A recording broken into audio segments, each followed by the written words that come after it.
En este video vamos a hablar sobre sucesiones recursivas. Estas sucesiones nos dan una manera de expresar el enésimo término en función de términos anteriores de la sucesión. Si el enésimo término está en función de los k términos anteriores, entonces podemos ver que es una suma recursiva de orden k, sin término constante, y los valores ahí son llamados los coeficientes de la suma. Vamos a ver el primer ejemplo, que es la famosa sucesión de Fibonacci.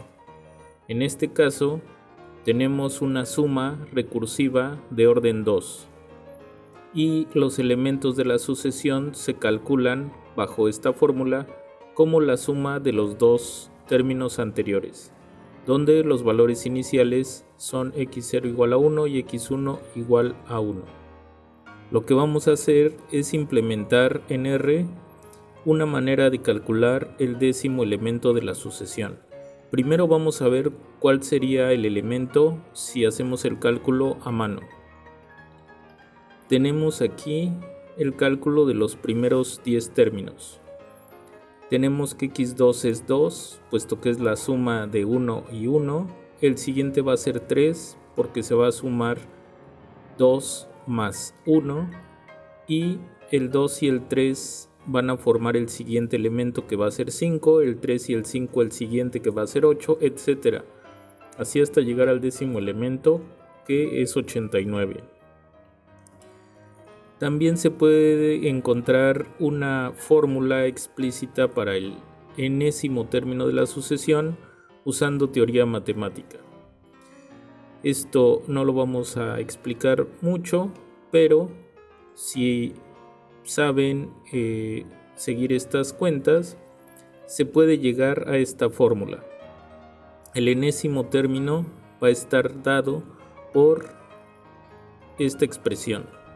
Pero no todas las sucesiones recursivas poseen una fórmula, así que vamos a hacer una implementación de tal manera que cuando no conozcamos la fórmula, de todos modos podamos conocer el enésimo término de la sucesión. Vamos a hacer esta implementación de tres formas distintas. En las tres formas voy a auxiliarme con este objeto llamado coeficientes. Esta etiqueta yo la escojo, se puede poner cualquier cadena de caracteres, cualquier palabra. En otras palabras, estoy declarando un vector de dos unos llamado coeficientes. En la línea 5 estoy declarando de nuevo un vector llamado x0.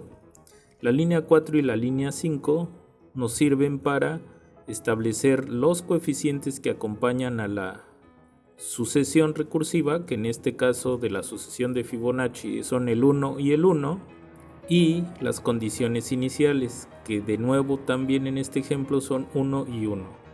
En un siguiente video veremos otros ejemplos más generales. Aquí en la línea 6 podemos ver el cálculo del valor de k y va a ser el tamaño del vector x0, así que eso lo implemento con la función length. Y finalmente el término que yo quiero calcular. En el primer método comienzo declarando que x va a ser un vector numérico de n más 1 entradas. A pesar de que quiero el enésimo término, la primera entrada es x0 y así x1, x2, el índice n tiene que ser n más 1 elementos, contando el inicial que es x0.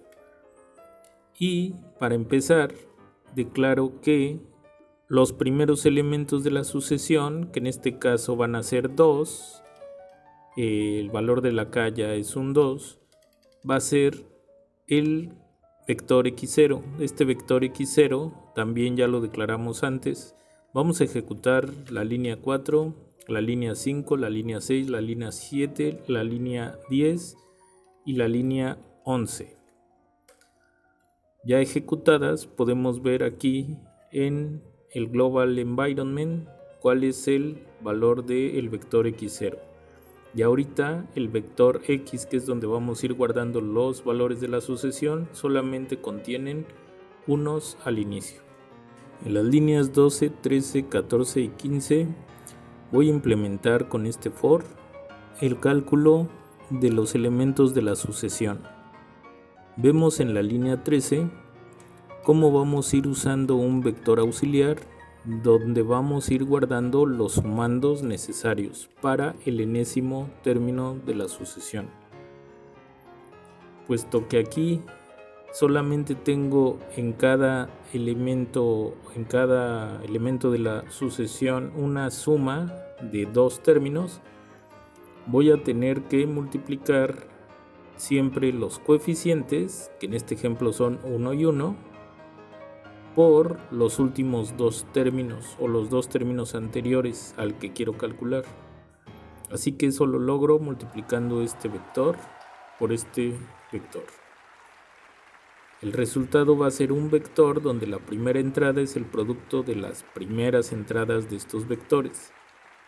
El siguiente va a ser el resultado del producto de los siguientes elementos, etc. Vamos a hacer un pequeño ejemplo dando un valor explícito para i y sería el primer valor de i en el for. En este caso i igual o i asignando para él el valor de k más 1. Como k es 2 en este ejemplo, entonces k más 1 va a ser 3. Ejecuto la línea 13, control enter, y ahora al ejecutar la línea 14 voy a tener para empezar este vector que contiene estos elementos. Vamos a ejecutarlo. Son nada más el 1 y el 1. Aquí i menos k es 1 porque en i tengo guardado el valor 3 y k es 2. 3 menos 2, 1. Y aquí este término i menos 1 es 2 porque i es 3, así que 3 menos 1, 2.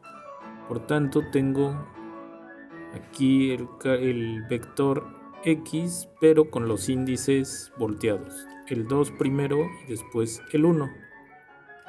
Y multiplico por el vector coeficientes, que en este caso de nuevo también es 1 y 1. En este ejemplo no va a cambiar, pero podríamos hacer otros ejemplos más complicados donde aquí sí va a ir teniendo valores más complejos. Ejecutar la línea 14 y la línea 15, vamos a poder ver el resultado del vector x. Sombreo x, pulso control enter y vemos cómo ya tiene el valor de 2. Voy a hacer nuevamente la ejecución de las líneas 13, 14 y 15, pero ahora cambiando el i a mano a 4.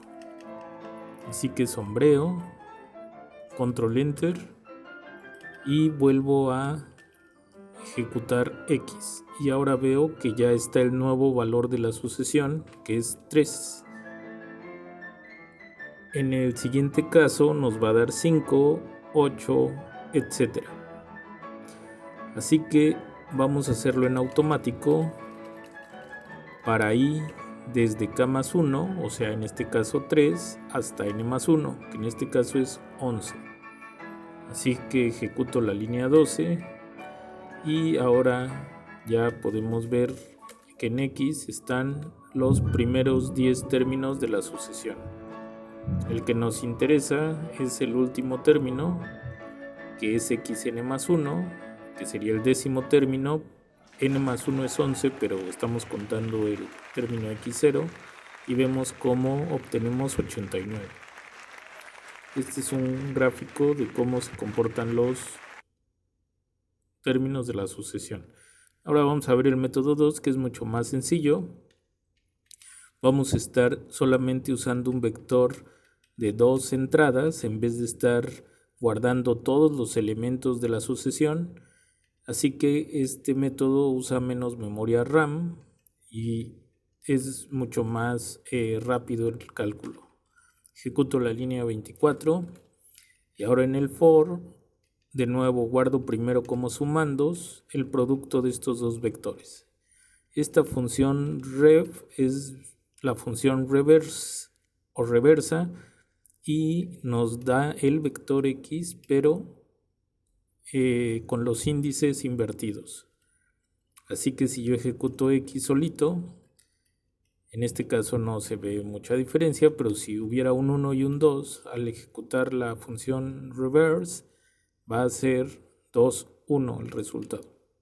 Bueno, voy a ejecutar el for, línea 25, y vemos que en X solamente se guardaron dos elementos, el elemento 55 y el elemento 89, los últimos dos, porque realmente a mí el que me interesa es el término enésimo.